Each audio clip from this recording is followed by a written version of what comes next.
G30 SPKI merupakan satu kesatuan gerakan operasi militer dan politik.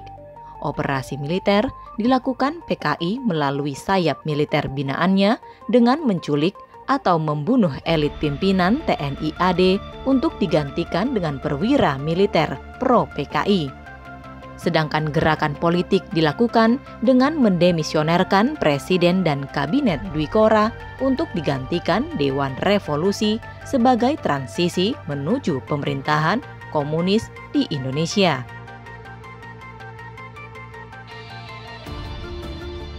Gerakan politik dalam peristiwa G30 SPKI dilakukan dengan skenario 1. Karantina Presiden Soekarno, 2. Penyebar luasan komunike 30 September, 3. Misi Suparjo dan manuver Presiden, 4. Dekret Dewan Revolusi, manuver Aidit mendahului Presiden, 5. Aidit mengakomodasi Presiden Soekarno sebagai penguasa simbolik pukul 13.00 waktu Indonesia Barat, 6. Blunder Aidit menampar uluran tangan Presiden pukul 14.00 waktu Indonesia Barat. 7. Manuver Presiden, perangkap perintah harian. 8. Aidit berusaha merebut Presiden Soekarno dari Maijen Soeharto.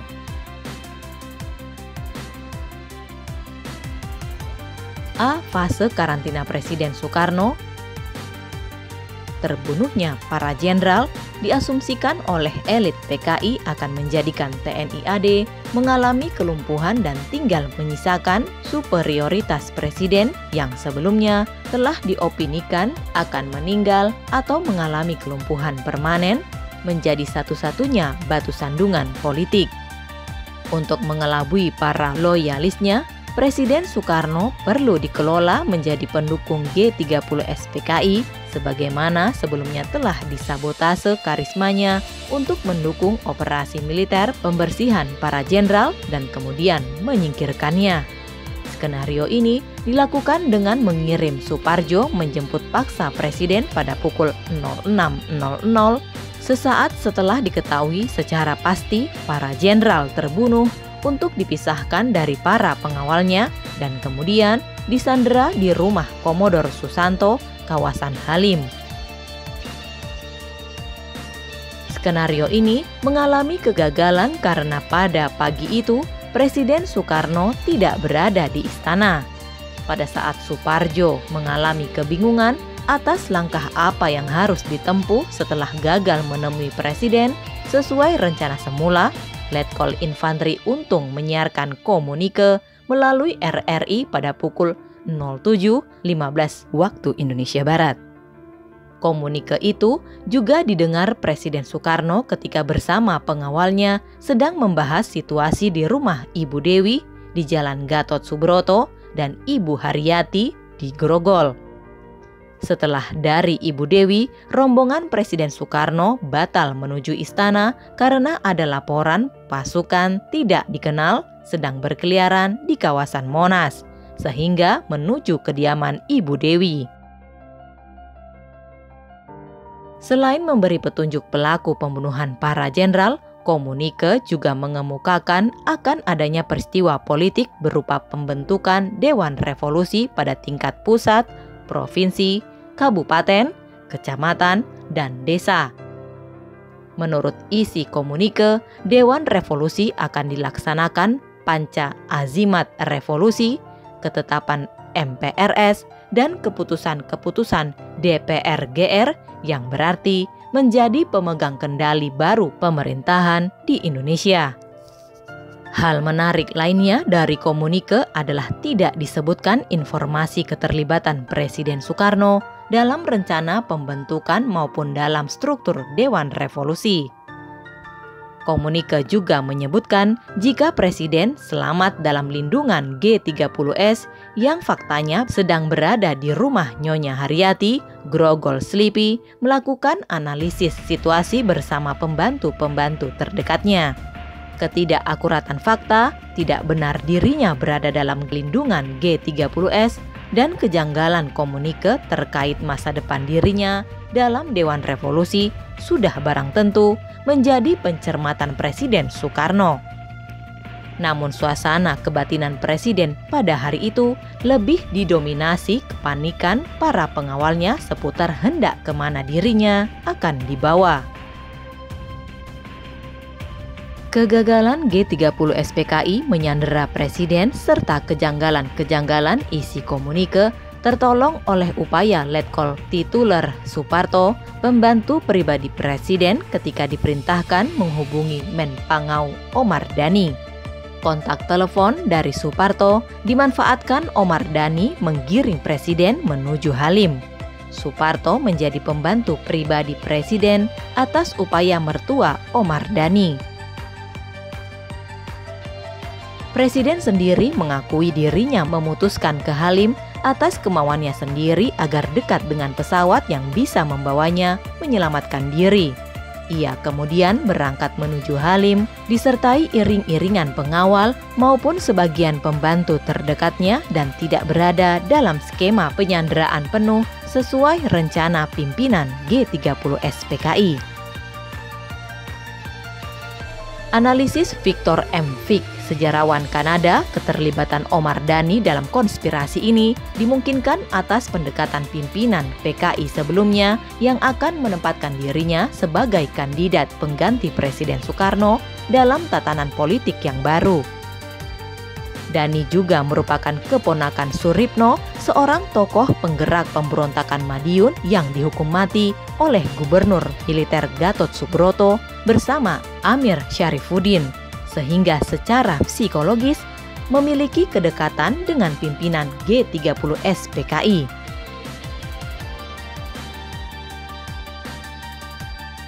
B. Fase penyebarluasan komunike 30 September. Pukul 7.15 tanggal 1 Oktober 1965, RRI menyiarkan komunike 30 September yang pada intinya mengemukakan hal-hal berikut. 1. G30S dikepalai Letkol Infanteri Untung, Komandan Batalion Cakrabirawa telah melakukan penangkapan para jenderal TNI AD yang tergabung dalam Dewan Jenderal yang disinyalir hendak melakukan kop pemerintahan Presiden Soekarno. 2. Dewan Jenderal merupakan gerakan subversif disponsori CIA dan mengharapkan Presiden meninggal dalam waktu cepat. Setelah harapan tersebut tidak terkabul, Dewan Jenderal merencanakan kop pada tanggal 5 Oktober 1965 dengan memanfaatkan momentum peringatan Hari Angkatan Bersenjata. 3. Selain penangkapan para jenderal TNI AD, objek-objek vital telah dikuasai dan Presiden selamat dalam lindungan G30S. 4. Sebagai follow-up akan dibentuk Dewan Revolusi pada tingkat pusat, provinsi, kabupaten, kecamatan, dan desa. Dewan Revolusi yang dibentuk G30S merupakan pelaksana panca azimat revolusi, ketetapan-ketetapan MPRS, dan keputusan-keputusan DPA. 5. Menghimbau semua pihak untuk mendukung G30S. Pencermatan terhadap isi komunike akan dengan mudah disimpulkan para pendengar RRI bahwa G30S merupakan gerakan kudeta. Terdapat kejanggalan relasi antara pembersihan para jenderal sebagai usaha pencegahan kudeta terhadap Presiden dengan pembentukan Dewan Revolusi mulai tingkat pusat hingga desa. Berdasarkan muatannya, komunike merupakan maklumat politik kehadiran rezim baru pemerintah Indonesia yang kelahirannya dimulai melalui penangkapan para jenderal dalam peristiwa G30S.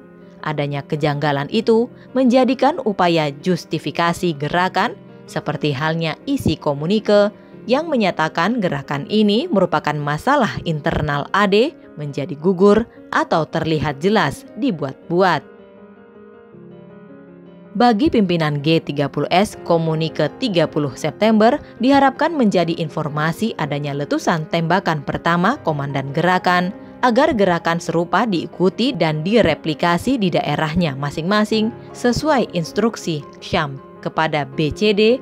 Masing-masing daerah diminta mengikuti instruksi melalui RRI untuk kemudian segera mengaplikasikan gerakan di wilayah kerjanya.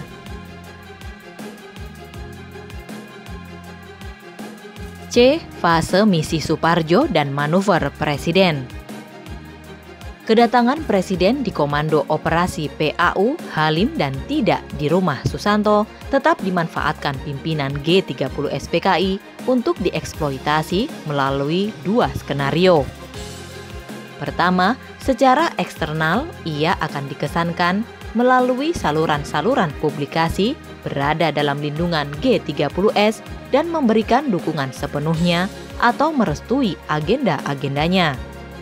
Untuk menghindari kecurigaan, akses informasi kepada Presiden dilokalisir sedemikian rupa sehingga para loyalis Presiden tidak akan mudah mencermati apa yang sebenarnya terjadi. Secara internal, Presiden akan dipaksa menyetujui agenda-agenda G30S termasuk pelengseran dirinya. Apabila menolak, setidaknya Presiden tidak bisa lagi secara leluasa menggerakkan loyalisnya untuk menghambat agenda-agenda G30S. Untuk misi ini, pukul 10.00 waktu Indonesia Barat, tanggal 1 Oktober 1965, pimpinan G30S mengirim kembali Suparjo menghadap Presiden di Komando Operasi untuk melapor bahwa Dewan Jenderal yang akan melakukan KOP telah diamankan oleh gerakan yang dipimpin Letkol Untung. Setelah memperoleh laporan, selain mengomentari lolosnya Jenderal Nasution sebagai hal biasa dalam revolusi, Presiden menanyakan aspek legalitas gerakan berupa bukti-bukti rencana KOP Dewan Jenderal. Pada titik ini, Suparjo kehilangan pijakan argumentasi untuk berusaha menyelamatkan misinya dengan mengatakan laporan lengkap akan diberikan Letkol Untung. Suparjo kemudian menyodorkan dekret Dewan Revolusi yang ditandatangani Letkol Untung beserta nama-nama anggotanya dengan maksud memperoleh persetujuan Presiden. Setelah mempelajari isinya, Presiden menunjukkan sikap kemarahannya dengan mengatakan bahwa tindakan Untung menguntungkan Nekolim. Menelaah kronologi tersebut, dapat ditarik kesimpulan misi Suparjo bukanlah untuk meminta restu kepada Presiden. Ia dijadikan umpan pimpinan G30 SPKI, Aidit, untuk secara diplomatis mengirim pesan kepada Presiden bahwa dirinya pada saat ini sendirian, TNI AD sudah lumpuh dan tidak lagi memiliki masa depan dalam tatanan politik yang akan dibentuk. Pesan tersebut menyiratkan sebuah tekanan bahwa Presiden tidak memiliki pilihan lain kecuali mendukung gerakan G30 SPKI. Bisa jadi strategi ini ditempuh untuk mengukur langkah apa yang harus dilakukan Presiden sekaligus untuk menyusun pencitraan yang kemudian apabila Presiden Soekarno menolak menyetujui. Akan dikesankan kepada khalayak bahwa melalui pertemuannya dengan Suparjo, agenda-agenda G30 SPKI telah memperoleh restu. Pertemuan dengan Suparjo terhenti manakala Brigjen Sabur, Komandan Resimen Cakrabirawa, hadir menghadap Presiden untuk melaporkan suasana istana dan para jenderal yang dibunuh. Laporan itu disampaikan Sabur secara terbuka sehingga didengar semua yang hadir di Komando Operasi antara lain Omar Dhani, Jenderal Sunarjo, Kolonel Sailan, Komodor Udara Leo Watimena, Kolonel Suparto dan Brigjen Suparjo. Atas laporan itu juga dipicu kemarahannya atas rencana G30 SPKI melengsarkan dirinya. Presiden memerintahkan Suparjo mewakili pimpinan G30S menghentikan tembak-menembak. Perintah Presiden menghentikan tembak-menembak setelah memperoleh laporan Sabur bisa jadi mengindikasikan ketidaktahuannya terhadap istilah pengamanan para jenderal dalam laporan Suparjo. Setelah mendengar laporan Sabur, ia baru menyadari bahwa maksud semua itu adalah telah terjadi penculikan dan pembunuhan para jenderal.